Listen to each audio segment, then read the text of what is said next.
souhaitons une cordiale bienvenue dans la présence glorieuse du Très Saint. Nous sommes dans la présence du Très Saint. C'est lui l'Éternel Yahweh, le créateur de cieux et de la terre. Il est notre Père. C'est lui qui mettait en nous son souffle. C'est lui qui fait que nous soyons ceux nous sommes. Si nous sommes là, c'est grâce à lui. Et j'ai le grand grâce. Parce que toute la journée j'étais dans une réunion des évêques à Bungu.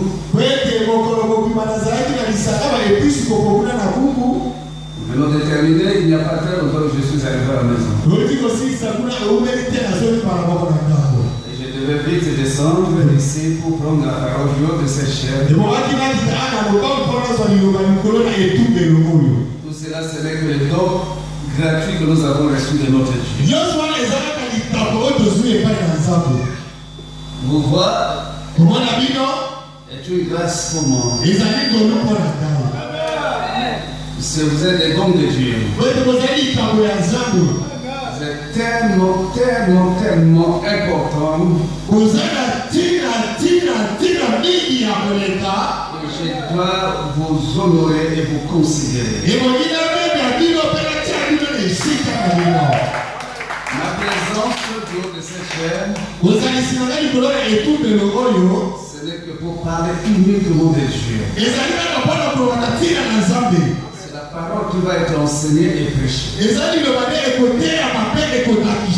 Nous serons conduits par le Saint-Esprit. C'est pour parler du Saint-Esprit, il faut être conduit par le Saint-Esprit. Sans le Saint-Esprit dans l'Église, comment connaître Jésus-Christ? Comment connaître que Jésus-Christ est Dieu? Hommage au Saint-Esprit.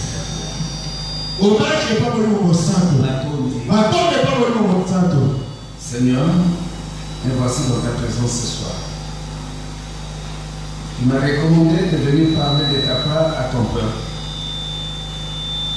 Je suis un instrument par lequel tu vas passer pour instruire ta pensée dans la profondeur de l'âme et l'esprit de chacun de tes enfants et de tes fils et filles.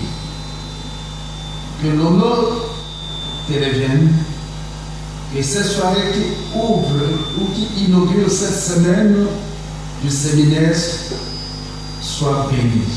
Et que tout le monde qui va m'écouter parler du Saint-Esprit, quelle que soit la distance qui va les séparer physiquement avec nous, qu'ils soient touchés, affectés et habités par le Saint-Esprit. Saint-Esprit, il est temps que tu parles. Travaille avec nous. Au nom de Jésus-Christ de Nazareth. Amen. Amen. Soyez bénis. Soyez encore bénis. Je demanderai que vous soyez dans la joie. Vous priez, vous asseoir. Vous savez, dans la présence du Père, qui est notre Dieu, nous devons être toujours dans la joie. La Bible dit, la joie de Dieu, c'est notre force. Lorsque Dieu est dans la joie, ça fait la force de son peuple. Et c'est quand Dieu est dans la colère, cela fait la faiblesse de son peuple. Nous avons besoin que Dieu ne soit pas dans la colère, mais qu'il soit dans la joie. C'est le premier séminaire de l'année 2023. Il y a des choses qui seront enseignées pour notre édification. Le plaisir sera à chacun de comprendre ce que nous allons enseigner.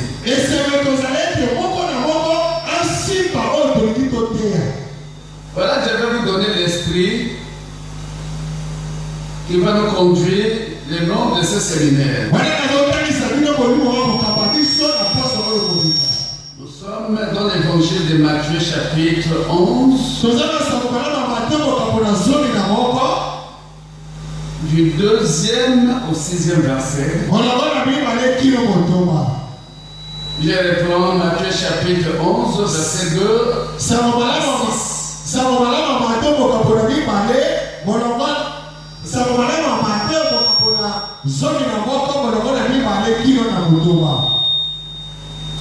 Si c'est possible, nous allons honorer la parole du Seigneur. Merci. Écoutez ce que la parole de Dieu atteste.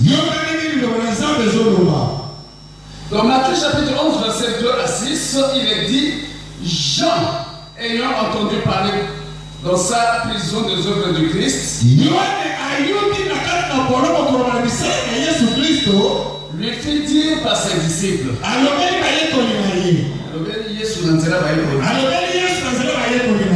es-tu celui qui doit venir? Es-tu celui qui doit venir? Ou devons-nous en entendre un autre? Jésus leur répondit: allez rapporter à Jean ce que vous entendez et ce que vous voyez.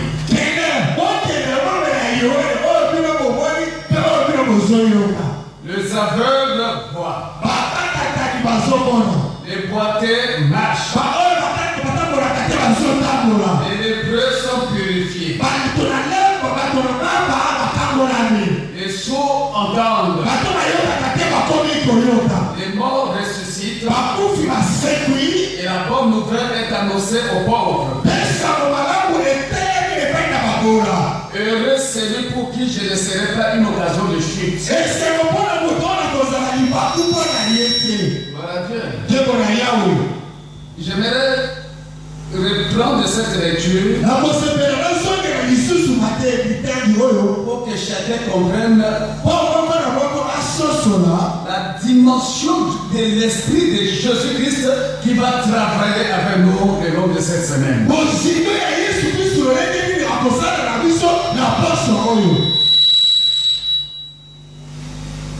Jean, ayant entendu parler dans sa prison des œuvres de Christ, lui fit dire par ses disciples: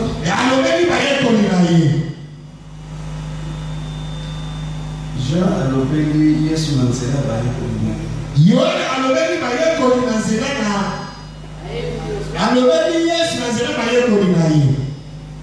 Es-tu celui qui doit venir? Hein? Ça c'est Jean. Il pose la question à Jésus-Christ par les canaux de ses propres disciples. Es-tu celui qui doit venir? Ou devons-nous en entendre un autre? Écoutez la réponse de Jésus. Allez, rapportez à Jean ce que vous attendez et ce que vous voyez. Ce que vous attendez, ça fait allusion à l'écoute. Ça fait allusion à l'écoute. Ok? Ce que vous entendez, ça fait les oreilles qu'on entend. On attend quoi? La parole de Dieu. C'est pour dire à chacun, quand nous venons cette semaine, venons avec nos oreilles. Ne laissons pas nos oreilles à la maison. Vous savez pourquoi? a des gens qui viennent à l'église. Tout ce qu'on enseigne, on prêche, ça n'entre pas. Là, ça devient très dangereux. Ça devient passion pour les gens. Oh, on ne peut pas raconter Jésus-Christ sans rentrer avec la solution ou la réponse à sa demande.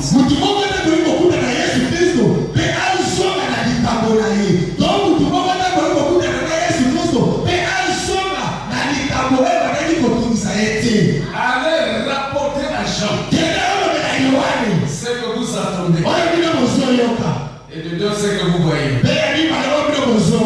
Quand tu viens à l'église, viens avec tes deux oreilles, aussi bien avec tes deux. La parole de Dieu, lorsqu'elle est prêchée, lorsqu'elle est enseignée, elle pénètre dans l'âme par les oreilles et par les yeux. Les yeux et les oreilles sont les deux canaux par lesquels la parole de Dieu entre et habite dans l'âme.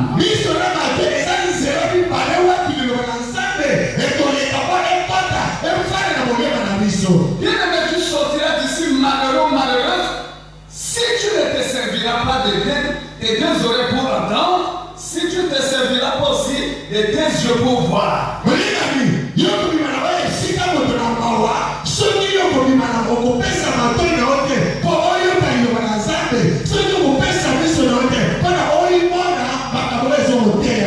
Ne te dis pas, je connais tout ça. Là, tu sortirais si vite. Le sapeur de voile. Le boiteux marche. Les lépreux sont purifiés. Les sourds entendent. Les morts ressuscitent. Et la bonne nouvelle est annoncée aux pauvres. Heureux celui pour qui, moi, Christ, je ne serai pas une occasion de chute.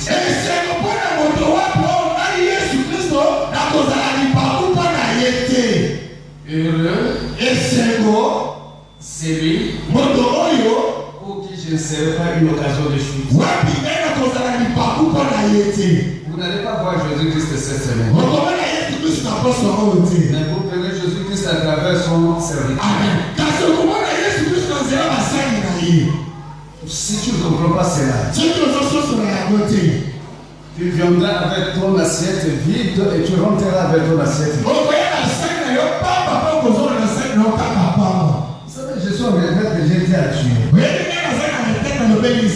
Comme ça coïncide avec le séminaire, j'ai besoin de quelque chose de bien que je veux prêcher, mais mes deux oreilles seront toujours à l'écoute de toutes les paroles qui sortiront. Et mes deux yeux seront tellement attentifs à vivre les merveilles de Dieu, afin que moi aussi je sorte de ces lieux avec les brevets, les brevets de réussite, ou les brevets de succès. Soyez bénis. Soyez bénis. Soyez bénis. Voilà Dieu. Et la même ambiance que vous aviez lorsque on chante, les musiciens chantaient, multipliez cette joie-là par 10. Multipliez cette joie-là par 10. Parce que nous parlons de Dieu. Une grande personnalité divine que nous allons élever cette semaine.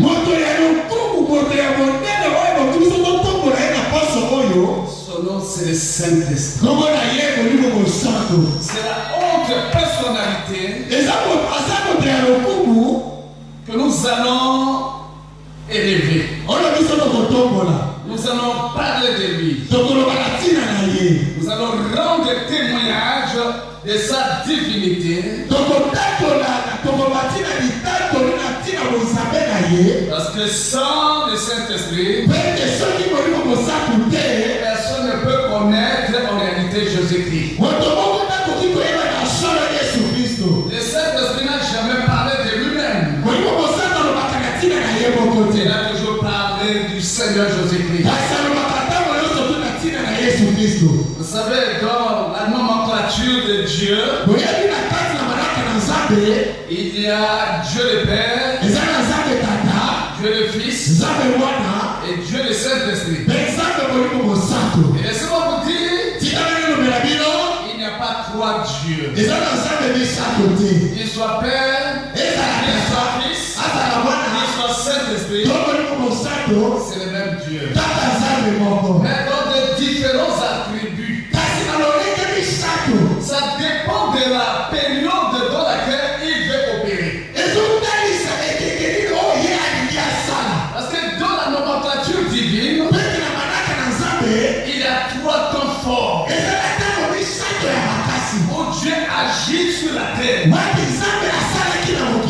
Et on parle en termes évangéliques et prophétiques de dispensation.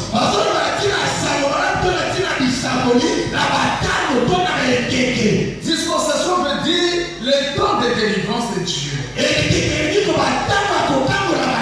S'il y a trois périodes que Dieu, dans sa souveraineté, depuis son existence, il a commencé à agir sur la terre depuis qu'il a créé l'homme à son image.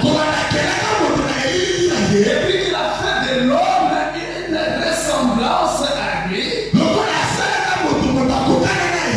Dieu a marché avec l'homme de trois manières successives.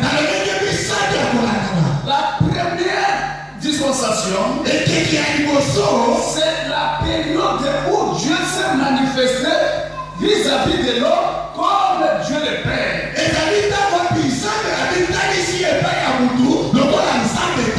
Quand est-ce qu'on appelle Dieu le Père? C'est son identité de créateur. Quand on appelle Père, on voit sa supériorité par rapport de la création. Quand on appelle quelqu'un Père spirituel, cela revient à dire que celui qui a commencé l'Église, quand il a créé, il a posé les fondements et les autres sont venus. Et quand on appelle Dieu le Père, c'est par rapport à son identité de Dieu créateur.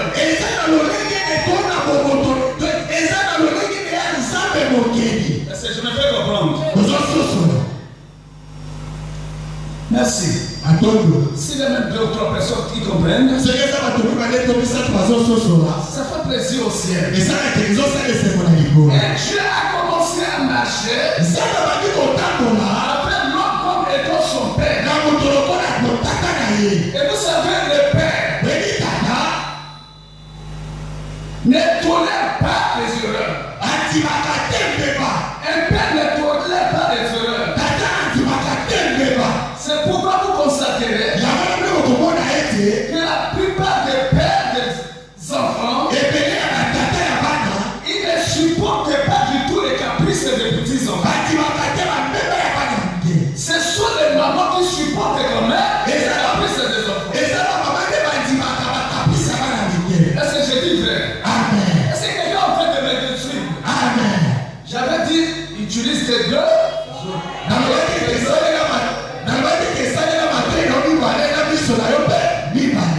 Ça va vous aider. C'est la maman qui supporte les caprices de l'enfant. Vous savez pourquoi? Parce qu'elle a beaucoup souffert lorsqu'elle était grosse.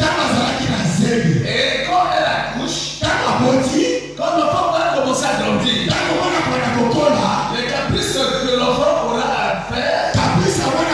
kosala ma